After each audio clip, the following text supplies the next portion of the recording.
Guys, আজ 14ই August, কাল 15ই August স্বাধীনতা দিবস। কিন্তু আজ আমরা স্কুল থেকে সাইকেল র্যালিতে বেরিয়েছি। কেন জানো? কারণ আজকের দিনটা একটা আলাদা মানে আছে। চলো দেখাই। দেখো, সবাই দাঁড়িয়ে আছে, কি ভিড় দেখতে পাচ্ছ।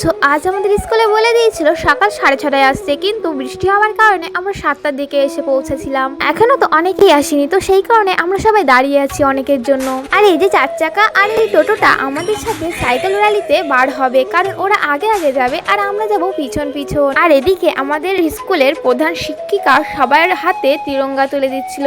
আর 15ই আগস্টের দিন এই এনার্জিটা অন্যরকম, কিন্তু শুধুই কি সেলিব্রেশন তা নয়। এদিকে তো আমার হাতেও একটা তিরঙ্গা চলে আসলো। শুধু আমার নয়, আমার বান্ধবীদের সবার হাতে একটা করে আছে। আর হেডমিস্টার আসেই সবাইকে দিয়ে দিচ্ছে। তো এমনিতে আমাদের অনেক লেট হয়ে গেছে, বার হওয়ার কথা ছিল 7টায়, আর বেজে গেছে 7:30 মতো। তো এদিকে দেখো, বয়েজ স্কুলের ছাত্ররাও চলে এসেছে আমাদের সাথে সাইকেল র্যালিতে যাওয়ার জন্য। আর এদিকে তো আমরা জানতামই না যে বয়েজ স্কুলের ছাত্ররাও আমাদের সাথে যাবে। আমরা তো জানতাম আমরা গার্লস স্কুলের ছাত্রী, আমরা আলাদা যাব এবং ওরা আলাদা যাবে। কিন্তু এখানে অন্যরকম হয়ে গেছে। এখানে এক সাইডে ছেলে এবং এক সাইডে মেয়েরা যাচ্ছে।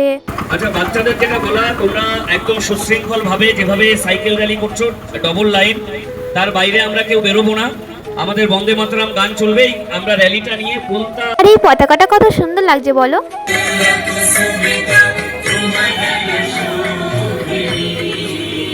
আমিও প্রথমে ভাবতাম 14ই আগস্ট মানে জাস্ট 15ই আগস্টের আগের দিন, বাট আজ স্যার ম্যামেরা বললেন আজ বিভাজন বিভীষিকা স্মৃতি দিবস। 1947 সালে এই দিনেই আমাদের দেশভাগ হয়েছিল, ইন্ডিয়ান পাকিস্তান আলাদা হয়। লক্ষ লক্ষ মানুষকে নিজের ঘর বাড়ি ছেড়ে চলে যেতে হয়েছিল। কত মানুষ প্রাণ হারায়, পরিবার হারায়। তাদের সেই কষ্ট, সেই আত্মত্যাগ মনে রাখার জন্য 14ই আগস্ট আমরা র্যালি করি, নীরবতা পালন করি, যাতে ভুলে না যায় স্বাধীনতা কত দাম দিয়ে পেয়েছি। তাই এই সাইকেল র্যালি শুধু ঘোরা নয়, মজা নয়, এটা একটা শ্রদ্ধা জানানো।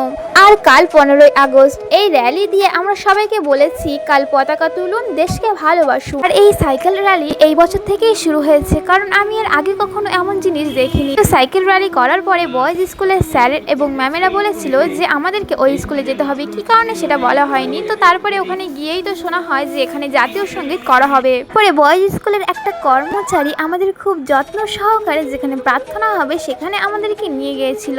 তারপরে আমরা জাতীয় সঙ্গীত করার জন্য সবাই লাইনে দাঁড়িয়ে পড়েছিলাম, এবং জাতীয় সঙ্গীত শেষ করার পরে আমাদের সবার হাতে 1 ঠোঙা করে মিষ্টির প্যাকেট দিয়েছিল। তো চলো দেখা যাক ওই মিষ্টির প্যাকেটে কি আছে। দেখে একটু অবাক হলে না যে মিষ্টির প্যাকেটে কেক আর ফ্রুটি ছিল? ঠিক আমরাও এমন ভাবেই অবাক হয়েছিলাম যখন ওই প্যাকেটটা খুলেছিলাম। ওই কেক আর ফ্রুটিটা ছিল বয়েজ স্কুলের তরফ থেকে, আর আমাদের স্কুলের তরফ থেকে ছিল এই যে ঘুগনি আর এই যে পরোটা আর একটা করে রসগোল্লা। তো এই ছিল আমাদের 14ই আগস্টের সাইকেল র্যালি। শ্রদ্ধা, দেশপ্রেম আর অনেকখানি এনার্জি নিয়ে বাড়ি ফেরা, আর তার মধ্যে ছিল ওই খাওয়া দাওয়া। তো তোমাদের স্কুলেও কি র্যালি হয়েছিল? আর 14ই আগস্টের মানেটা কি তোমরা জানতে? কমেন্টে জানিও। তো আজকের মতো এই পর্যন্ত, দেখা হচ্ছে পরবর্তী ভিডিওতে। ততক্ষণের জন্য টাটা।